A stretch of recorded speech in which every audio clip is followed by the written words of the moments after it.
good breakdown. Our next matchup, Kansas City Chiefs 0-2 at the New York Giants 0-2. You look at this Kansas City team, no defined running game. Patrick Mahomes is their leading rusher. Patrick Mahomes is not finding the deep ball. Nope. And he's ranked 26th in the league on the money down. Usually they're in the top three on third down on offense. So this game and this team right now falls on their defense and Steve Spagnuolo. Yeah, as we speak today, Sal, you nailed it. They are a defensive team right now. And Spags is as good as anybody in the league at getting free hitters to the quarterback. And the way he does it schematically is just beautiful. Let's take a look at an example from week 1 against the Chargers. Here, out of nickel personnel, the Chiefs showed a too-high safety structure. The coverage has a two-man look to it, as you can see, but there are tells that indicate otherwise. Focus on slot corner Trent McDuffie. Notice that he was capped by safety Brian Cook. That's an alert that McDuffie would be blitzing. And McDuffie and linebacker Nick Bolton would then walk up to the line of scrimmage. It would be cover 0. Let's map it out. The Chiefs were now in a 6-man front. The Chargers had to account for it. The center, left guard, and left tackle would be responsible for Jerry Tillery, Charles Omenihu, and Bolton. On the other side, the right guard and right tackle would block Chris Jones and George Karlaftis, with the back crossing the formation to account for McDuffie off the slot. Remember, it was cover 0 with all-out blitz, so linebacker Drew Tranquill was part of the pressure. There would be no blocker to account for him, and Justin Herbert did not recognize it. The disguise and the scheme resulted in a free hitter. No one does that better than Steve. Giants, Chiefs, Sunday Night Football. How in the world does it feel like such a big game? But it does. If you missed any of the first hour of the show, you can go back on our podcast, get our conversation about the Dolphins and the Bills. Dolphins were respectable last night. They did a decent job. Bills, of course, win the game. For them, they did a decent job. There are no moral victories in the NFL, man. Everybody's cashing a check. Everybody get a W-2. Well, no moral victory. I will tell you that we thought that there was going to be a fourth quarter where it wouldn't mean a thing, and that when Smalls left the Dua Lipa concert, she didn't have to go and watch the game at the end. Right. That didn't happen that way. Okay, but it's more of an indictment on a team that lost to the Indianapolis Colts and lost to the New England Patriots. If you have the ability to play the Buffalo Bills that tight, then you should not be 0-2 going into that game. So you don't think it's more impressive that the Dolphins, after those first 2 losses of the season, looking as bad as they did, were able to play that tough against Buffalo? No, because because if you can play the Buffalo Bills that tight and make it a fourth quarter game that comes down to the last 5 minutes of the game, then you should have found a way to win one of the first 2 games that you played. And one of those games was non-competitive. They got boat raced by the Indianapolis Colts to start the season. Yeah. Players only meeting after the first game. It's laughable. I still can't believe they did that. Also, today is Players Triple only H meeting Day. after the first week of the season is never a good thing. Triple H, 9:40 a.m. Eastern. I'm not going to stop saying that. Go ahead, Small. Sorry. But when you said that after the players-only meeting, you're like, the season is a wrap. It's over. If you're having a players-only meeting, period, it's over. If you're having a players-only meeting after week 1, it's definitely over. So heading into yesterday's matchup with the Buffalo Bills, who look like the class of the AFC, they're certainly playing tougher than almost any team in the NFL right now. You kind of expected the Miami Dolphins to roll over. We thought it was going to be a blowout, and I'm going to give them credit because they did not quail in the face of a tough opponent. Quail. Great word usage. Here's what I'll say, Smalls. That was their last gasp. That's everything they had, and they lost the game. I do not think that's a performance that the Miami Dolphins are going to build on. Really? That locker room is not in a good place. Now, Tua, Tyreek Hill, they said all the right things post-game, but I don't think that's an indicator for the version of the Miami Dolphins that we're going to see in Week 4 against the New York Jets or moving forward. I just don't. Well, early word of the day at Unsportslike, quail is the word of the day. What is quail again? Quail, let me tell you. Let me give you the proper definition. While you're looking that up. Is it a person that can't spell?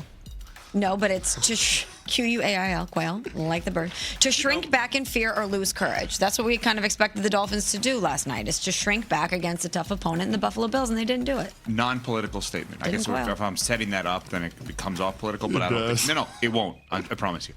5th grade. We did like a role playing where we had to be the candidates for president or whatever it was. I was Admiral Stockdale in 5th grade, who was the running mate with Ross Perot, if I'm not mistaken. Yeah. Mm-hmm. So, and I think that was around the same time as Dan Quayle, as we were referencing. I thought Quayle was the election prior. Oh, was it? Whatever it was. I was, as a 5th grader, Admiral Stockdale.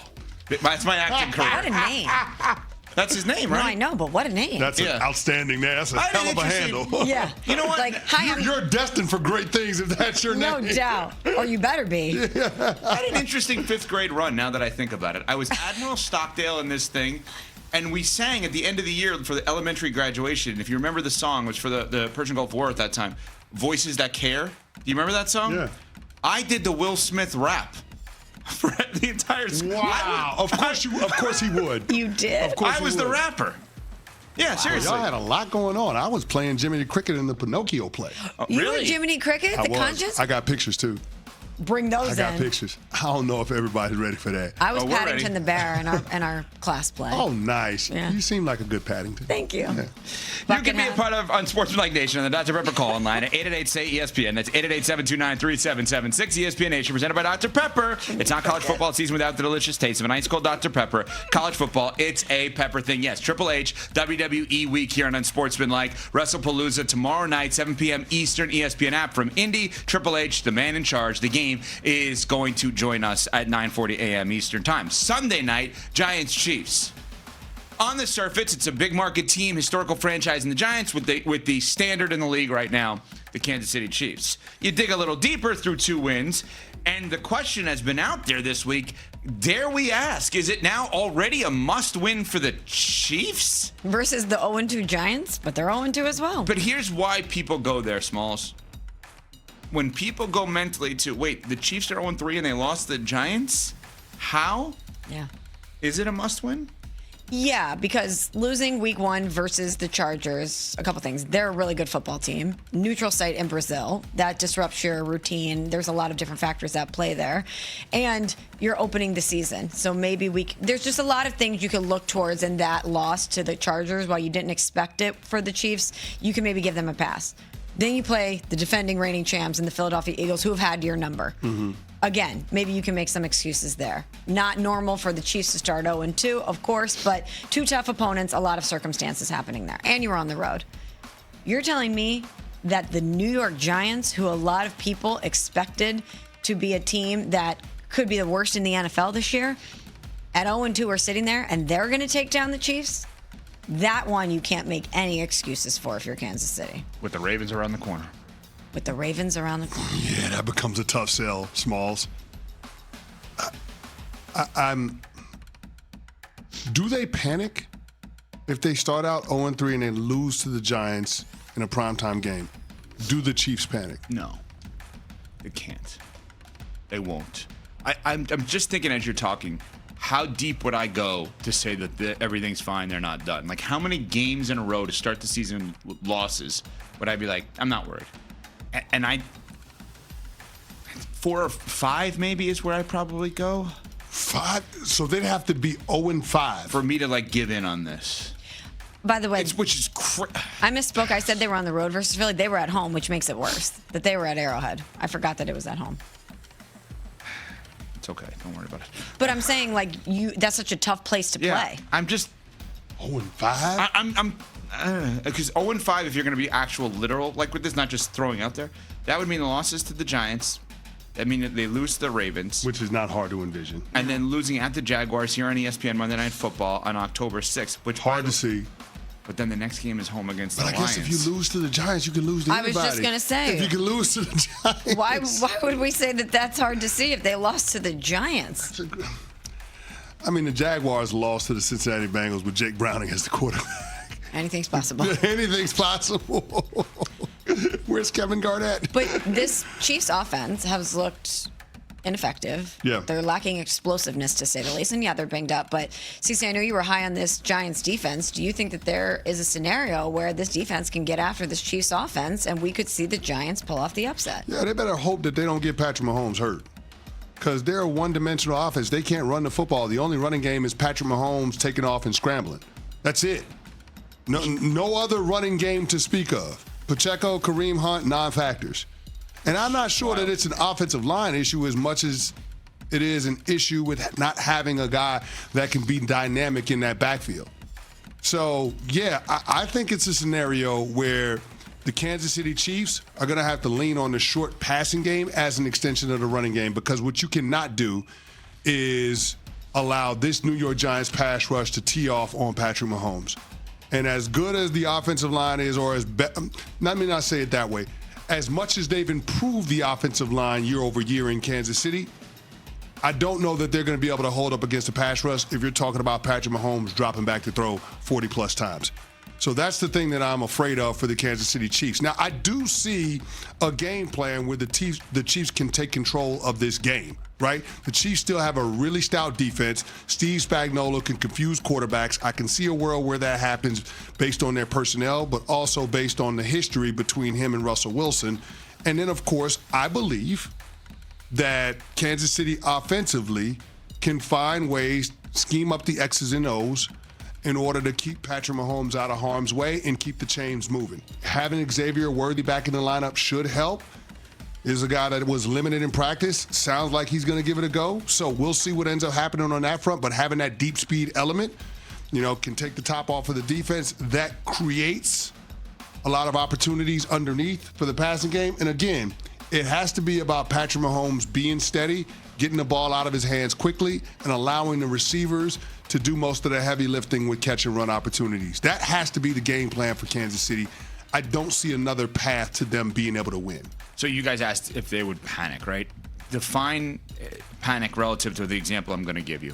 My assumption is if they have this horrific loss to the Giants on Sunday Night Football, that they alter their calendar and they move up what they were going to do in October to September, which is probably go out there and get additional pieces. Brent Veach and Andy Reid probably say, okay, we can't wait that long. We had a plan, if so-and-so didn't work, we're going to get this guy at that time. Let's move that up, even if it means we're going to have to trade a 5th rounder instead of a 6th rounder. Is that panicking? Because that's what I could see happening. Is that they're like, we need reinforcements. We can't wait. We're now in a hole where we could tread water until then, but we can't do that anymore. Is that panicking in your mind? No, because that was always the game plan. It's just expediting it. I don't think it's panicking.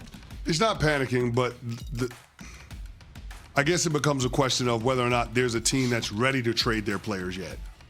Because that's also an issue. Part. If that team was like, if you're saying to Team X, we'll give you a 6th for this person, like no, and then you call randomly, like, all right, we'll give you a 4th. That may make them ready to trade their players. That's the hypothetical panic part, is that you're increasing your offers. But if you need it, there's no way that the team says no and that you're not going to circle back with them. So the team can wait. So again, it comes down to somebody else's timeline, and you hate to be in that position where your season hangs in the balance week to week because you're waiting on another team to try to figure out what they want to do. Well, then that is panicking. That's panicking. Well, yeah, right there, the way you just laid it out. It's panicking, but you're worrying about others, not yourself. It's panicking, but it's also franchise malpractice by the Chiefs front office to put yourself in that situation going into a season. If they lose to the New York Giants, then I'm ready to dismiss the Kansas City Chiefs as AFC West title contenders. I don't think they're going to win their division if they lose this game to the Giants. I don't think there's a path to them being able to do so. Not with the LA Chargers playing the way that they're playing. So, yeah, I think we all have to acknowledge this is not a position that we've ever seen Andy Reid and Patrick Mahomes in.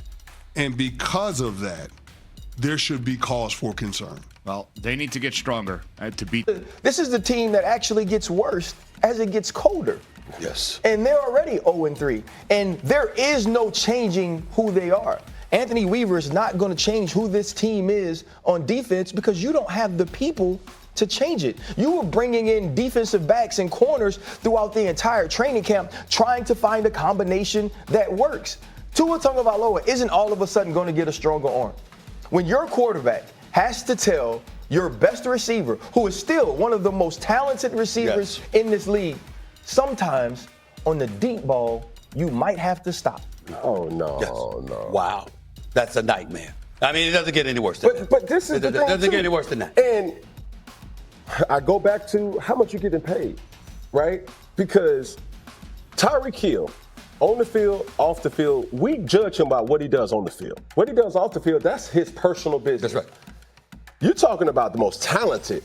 Tyreek Hill is still the most dangerous receiver in the NFL. And we're having issues, and we're having to throw out routes, and we have to throw. Stop right there, because in light of, and I was getting ready to move on to subject, but I can't avoid this. In light of what y'all are saying, Tyreek Hill has obviously had some issues. We don't need to get into all of that. Yeah, for sure. But if you're the Kansas City Chiefs, I'm getting them. Do you get them? Do you get them? I'm just saying because you got people. But I'm saying you got people that'll sit up there and say because of those off-field issues, don't bring them. But I say bring them. You say bring them. We didn't have them issues while you was with us. Did we? He's had them issues his whole life. His whole life. Okay. His whole life. He's had them issues. We turning up in Miami for the night. He goes to Miami. And now you're dealing with a different batch. Got you. Than Kansas City. Hello. I got you. But so, the other part is this, though, right? You have to look at your locker room as a whole. What do you have to give up for Tyreek Hill? Yeah. Right? They're not just going to give Tyreek Hill to you. Are they going to ask for Xavier Worthy? Right? Are they going to ask for Rashee Rice? So answer the question, RC. Do you give up one of those boots for Tyreek Hill? Absolutely Neither? not. Absolutely not. Neither one of them? Absolutely not. Why not? They're younger, and right now, they're easier to deal with. Even with what Rashee Rice has going on in his life, what he's dealing with, right? That's a young man that now we can work with because we can continue to groom him. We can continue to put the right people around him. I don't give up those two players for Tyreek Hill. I'm going to move on by making this last statement. When I analyze certain things, I'm thinking about you as a young talent.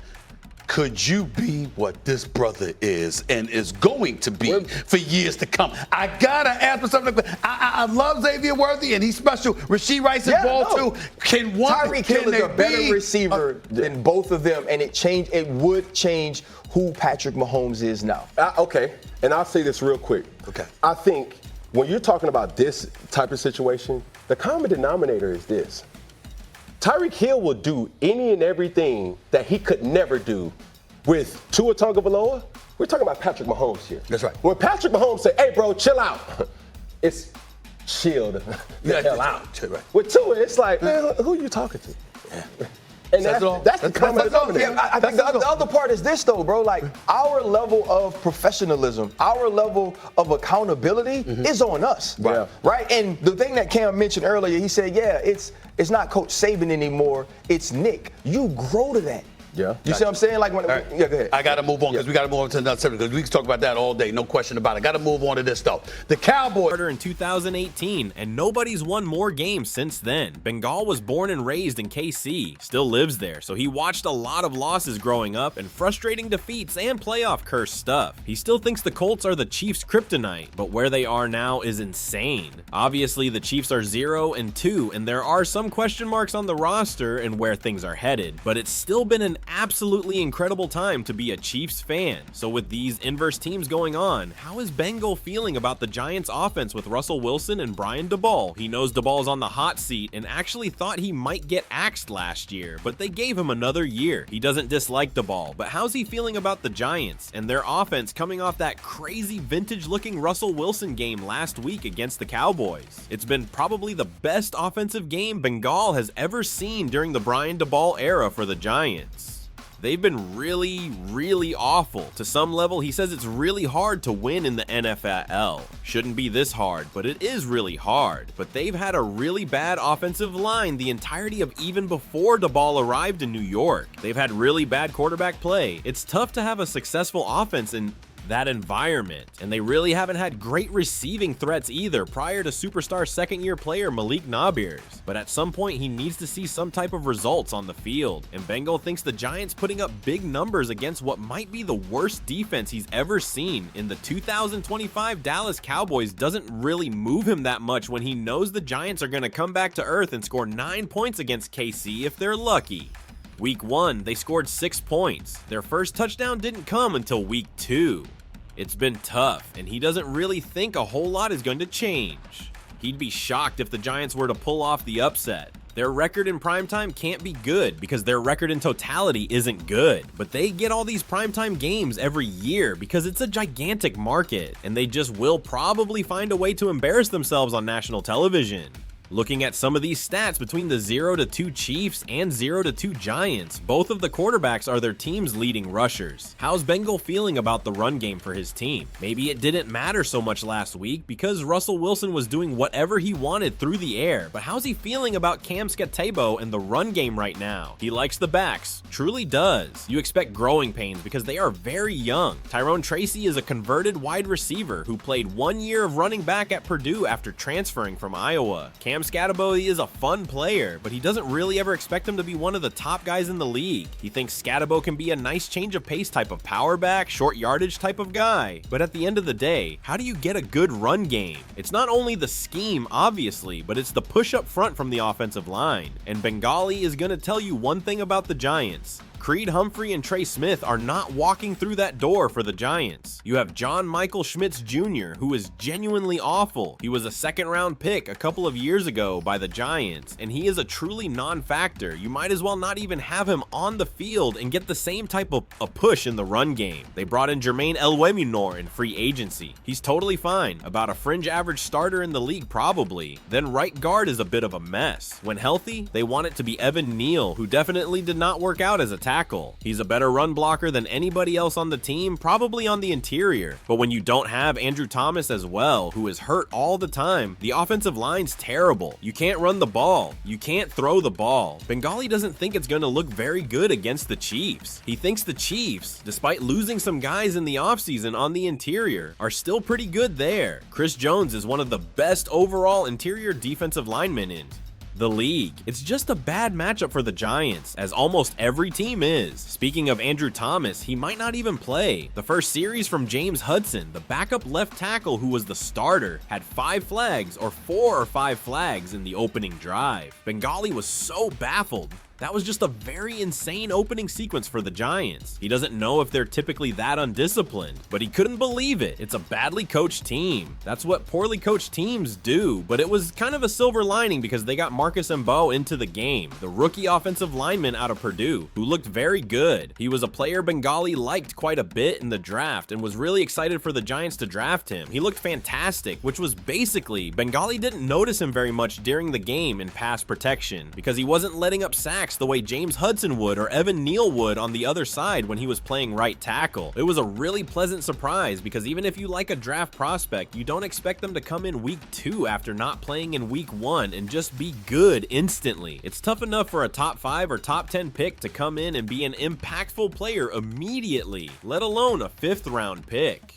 Before diving deeper into this preview, let's talk about 3 of Bengali's favorite picks for this game, thanks to Underdog, the season-long sponsor of his channel. Here's his first pick. Through 2 weeks, the Giants have allowed 53.5 yards to tight ends, which is 25th in the NFL. Travis Kelce has over 47 yards in back-to-back weeks, so hit the higher. Then, Malik Nabers has had more than 4.5 catches in the last 10-plus games going back to last year, including the last 2 weeks of this season. Hit the higher. Next up, it's a bit risky, but he's going with Mahomes completing a pass for over 35.5 yards. He's done this in back-to-back games and also in 2 of the 3 Chiefs playoff games last year. With the Giants passing defense a bit suspect, he thinks Mahomes airs one out to either Xavier Worthy or Taquan Thornton for a good gain. If these 3 picks hit, you can win up to 3.7 times on your money. You can also do any picks you want on Underdog, choosing higher or lower on your favorite player stats to win up to 1,000 times. New signups who use code HBTC can play just $5 and get $50 in bonus funds plus a guinea pig in the lobby. Let's talk about the deep ball for a second. Does Bengali anticipate any kind of success downfield, deep downfield? He knows Justin Herbert kind of did whatever he wanted week 1, whereas Herbert's kind of floundering offense right now as they look for their identity early on didn't have as much success. The Chiefs blitzed him on like 64% of dropbacks. Does he think Russell Wilson could find some success deeper down the field like he did last week?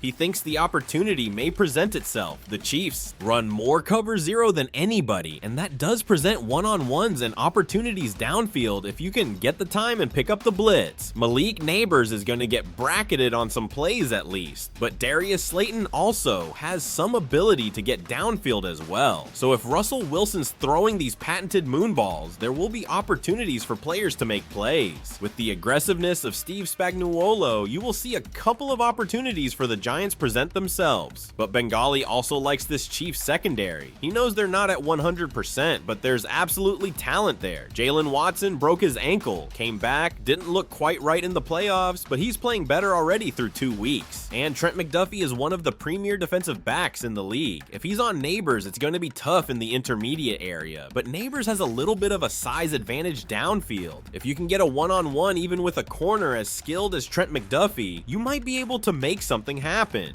So fingers crossed for the Giants, but he thinks there's not going to be enough time for a lot of these things to develop. One thing Bengali hopes personally is that the Chiefs' defensive line can just bring some pressure. They have really struggled through 2 weeks of football, but against the Giants, they'll have no problem. Last week against the Eagles' offensive line, they couldn't really get home rushing for. A lot of the advanced metrics has most of the Chiefs' pass rushers in the bottom left quadrant of all these graphs where you want them in the top right. But then they played the Chargers, who have a pretty good offensive line, even though Rashawn Slater is out for the season, unfortunately. Same injury Josh Simmons had in college. Bengali hopes to see a little bit more, and even if they have that success, he doesn't know how optimistic he'll be about them moving forward, but it'll be a step in the right direction. How's he feeling about the defensive line for his team? He feels like that's gotta be a strength and something they could exploit matchup-wise. Obviously, Dexter Lawrence against Kingsley Suamataia, who is probably the weak link beside Jawayan Taylor if he's drawing flags. Bengali thinks Jawayan Taylor's fine on the right side for the most part if he's not getting flagged, but he's the most flagged tackle through 3 years.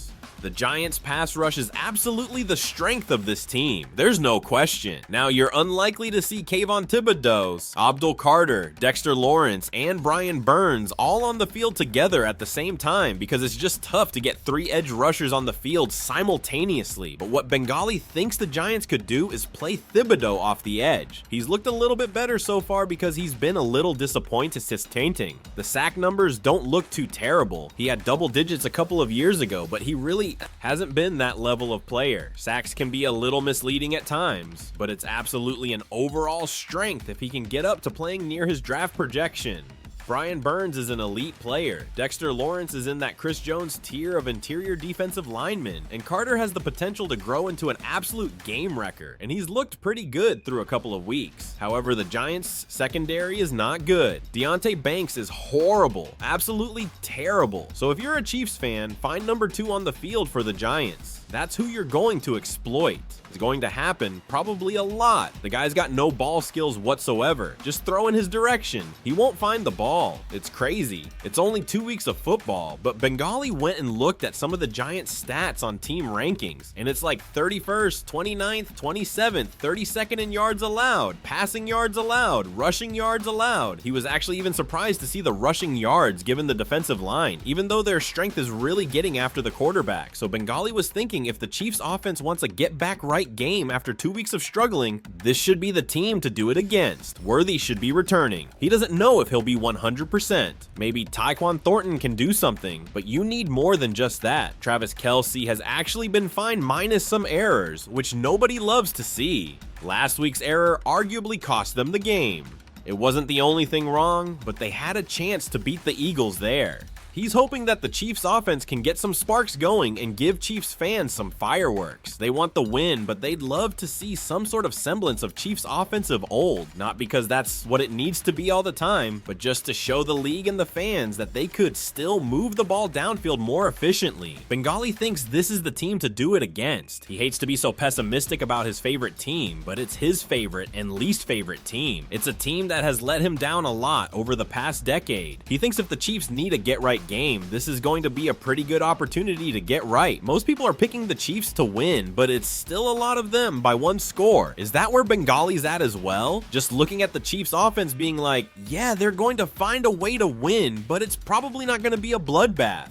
It's tough to say. He saw the spread was like plus 6.5 for the Giants. It's tough because he watched the Chiefs, and the perception around the league in terms of fan base is, oh, the Chiefs are still so good. But if you look last year, they just found a way to win. It didn't matter if they were playing the best team in the league or the worst team in the league. It was a last-second field goal or a defensive stop. Whatever way they found to do it, they were tight games against whoever. But on the other hand, as a Giants fan, Bengali watches this team get blown out routinely. It's like a movable force meeting a movable object. He doesn't know. It's a tough spot. He thinks if Mahomes can hit on some of these deep balls the way he's been unable to recently, he wouldn't be surprised if the Chiefs win by double digits. Really wouldn't. The honest analysis is that this represents exactly what the Chiefs need right now. Against a team with a horrific offensive line, a secondary that's got major holes, and an offense that struggled to put up points consistently, Kansas City should be able to find the rhythm that's been missing. If they can't dominate a Giants team that's been this bad for this long, then maybe we really do need to start questioning whether this Chiefs dynasty is starting to show some serious cracks. But everything about this matchup screams opportunity for Kansas City. From the Giants' inability to protect their quarterback to their secondary that gets exploited regularly, this looks like the perfect get-right game for a Chiefs team that's still trying to figure things out early in the season.